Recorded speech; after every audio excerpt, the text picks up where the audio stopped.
അങ്ങനെ ഞാനൊരു ദിവസം ഇന്നസെന്റിനോട് പറഞ്ഞു, ഞാൻ നാട്ടിലേക്ക് പോവുകയാണ്, 2 ദിവസം കഴിഞ്ഞിട്ട് എന്റെ കല്യാണമാണ്. കല്യാണോ? ഇത്ര പെട്ടെന്നോ?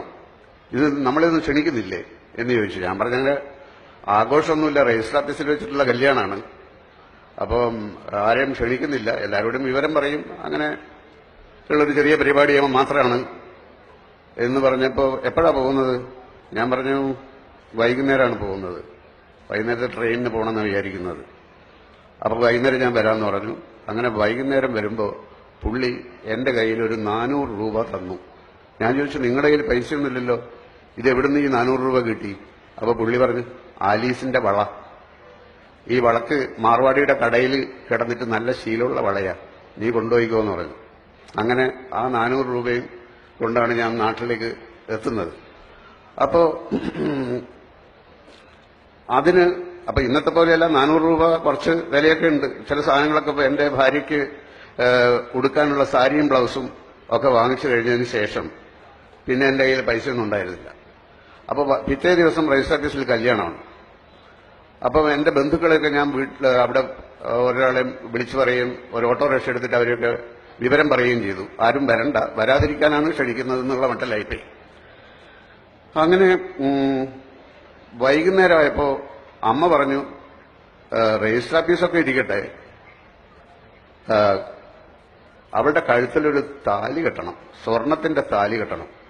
ഞാൻ പറഞ്ഞു, സ്വർണത്തിന്റെ താലി കെട്ടാൻ എന്റെ കയ്യിൽ പൈസയൊന്നുമില്ല, നടക്കില്ല, അതില്ലാതെ പറ്റില്ല എന്ന് പറഞ്ഞിട്ട് അമ്മ ഒരുപാട് വാശി വെച്ചു.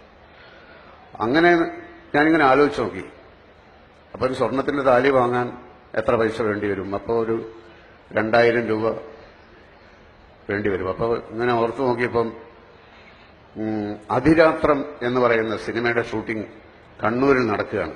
അവിടെ മമ്മൂട്ടിയുണ്ട്. അപ്പൊ നേരെ ഞാൻ മമ്മൂട്ടിയുടെ അടുത്ത് പോയി. രാത്രിയാണ്. അപ്പൊ ഞാൻ പറഞ്ഞു, ഇങ്ങനെ നാളെ എന്റെ കല്യാണമാണ്, നാളെ രജിസ്റ്റർ ഓഫീസിൽ വെച്ചിട്ട് ആരെയും ക്ഷണിക്കുന്നൊന്നുമില്ല, എനിക്കൊരു 2000 രൂപ വേണം, ഒരാവശ്യമുണ്ടെന്ന് പറഞ്ഞു. അപ്പോൾ 2000 രൂപ അദ്ദേഹം തന്നു. എന്നൊരു കല്യാണത്തിന് ഞാൻ വരും. ഞാൻ പറഞ്ഞു, കല്യാണത്തിന് വരരുത്, വന്നാൽ കല്യാണം കലങ്ങും, അല്ല എന്തായാലും ഞാൻ വന്നിരിക്കും എന്ന് പറഞ്ഞു. ഞാൻ പറഞ്ഞു, വരരുത്, നമ്മളെ ദ്രോഹിക്കരുത്, കാരണം ആള് കൂടിയിട്ട് എന്നെ അതിപ്പവാളുകൾക്കൊന്നും അധികം അറിയില്ല, മമ്മൂട്ടി വലിയ നായകനായി കഴിഞ്ഞിരിക്കുന്ന സമയമാണ്. അപ്പോൾ അവിടെ ആള് കൂടിയിട്ട് എല്ലാം കൂടി പ്രശ്നമാകും, ഒരിക്കലും വരരുതെന്ന് പറഞ്ഞ് ഞാൻ റിക്വസ്റ്റ് ചെയ്തു. ശരി, വരുന്നില്ല എന്ന് പറഞ്ഞു. അങ്ങനെ ഞാൻ ഇതുകൊണ്ട് സ്വർണത്തിന്റെ ഒരു താലി വാങ്ങിച്ചു. രജിസ്റ്റർ ഓഫീസിന്റെ വരാന്തയിൽ വെച്ചാണ് ഞാനത് എന്റെ ഭാര്യയായ അവരുടെ കഴുത്തിൽ കെട്ടുന്നത്. അപ്പോ ഞാൻ പറഞ്ഞത്, ചാനലിൽ പറഞ്ഞത് ഇത്രയുമാണ്: ഒരു ക്രിസ്ത്യാനി തന്ന 400 രൂപ,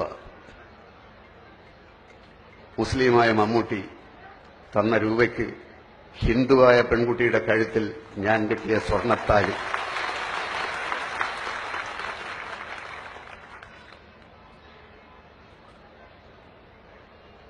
എന്ത് മതം, ആരുടെ മതം, എവിടെയുള്ള മതം, ഒന്നിലും നമ്മൾ വിശ്വസിക്കാതിരിക്കുന്നത് നല്ലത്, അല്ലെങ്കിൽ എല്ലാത്തിലും വിശ്വസിക്കണം.